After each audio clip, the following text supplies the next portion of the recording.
Monter un cours pour la première fois peut être intéressant, mais par où commencer? Je vais vous montrer un premier cours qui s'appelle un cours exemple pour le collégial. Et dans ce cours, j'ai essayé de mettre les informations qui pourraient servir à l'ensemble des enseignants. Comme par exemple, lorsqu'on entre dans un cours, la première section qui est visible, c'est la section générale qu'on voit tout le long du cours. Donc, le premier bloc ne change pas au cours des semaines. Donc, il est important que ces informations soient présentées de façon euh, intéressante et pertinente. Donc, la première chose est de faire une présentation générale du cours. Si vous avez une image libre de droit qui présente votre cours, allez-y, ajoutez-la. Cela va simplement faire sourire les étudiants et agrémenter un peu votre cours. Deuxième chose à faire, c'est de paramétrer le cours.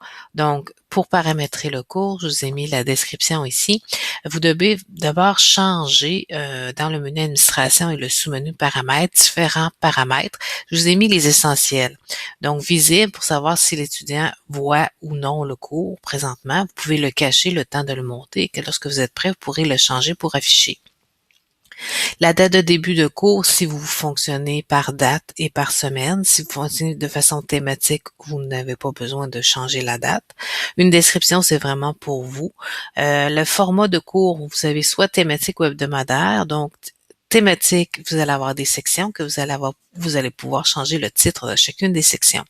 Hebdomadaire, le calcul va se faire en fonction de la date de début pour chacune des semaines et ainsi de suite, sauf pour la première section qui, elle, est une section générale. Le nombre de sections, selon le nombre de semaines de cours que vous avez, n'oubliez pas, si vous avez une semaine de relâche ou une semaine d'examen supplémentaire, de les calculer.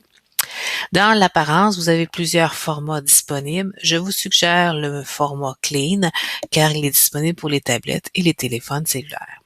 Une fois que vous avez paramétré votre cours, quelles informations supplémentaires doivent-on mettre qui va servir tout au long du cours?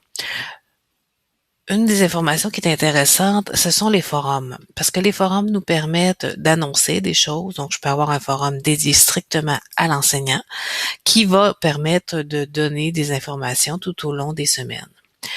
Un autre forum qui pourrait être utilisé dans le cours serait un forum pour les questions générales. Donc, je ne sais plus comment me brancher sur Moodle, j'ai de la difficulté à trouver le fichier de X. Est-ce que je dois absolument remettre une version PDF ou Word de tel document, etc. Donc, ce sont des informations que les étudiants vont poser. Et l'avantage d'avoir un forum dans Moodle, c'est que si l'étudiant pose une question, ces informations-là vont être visibles à tous les étudiants. Donc, les autres étudiants vont pouvoir voir les questions et les réponses. Et vous n'aurez à répondre qu'une seule fois. Et si l'étudiant est bloqué en plein milieu de nuit, il pourra aller consulter les différentes réponses sans attendre d'avoir une réponse de l'enseignant. Forum technique, vos questions et commentaires relatifs aux courses. Donc, c'est une variation de déposer vos questions et on peut faire créer différents forums. Donc, si vous voulez avoir une idée de quel genre de forum vous pourriez créer, je vous ai mis un document dans lequel vous avez les différentes procédures des forums possibles, qui est ici. Ensuite, ce qui est intéressant, c'est de placer un glossaire principal. Donc, dans le glossaire principal, on va placer les termes techniques ou les mots qu'on ne retrouve pas dans un dictionnaire standard, mais qui sont utiles au cours. Donc, à ce moment-là, on va placer une définition qui peut s'agrémenter aussi d'images ou de fichiers qui pourraient être en lien avec une procédure ou un, ou un fichier pertinent.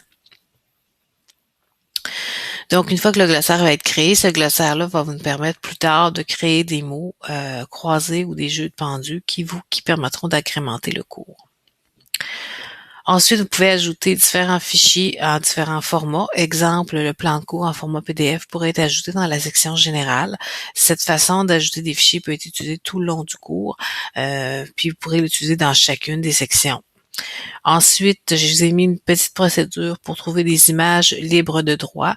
Donc, comme j'ai vu tout à l'heure, vos images vous permettent d'agrémenter ou de rendre plus visuel le cours. Donc, c'était pour la section générale du cours. Donc, bonne chance à la création de votre premier cours.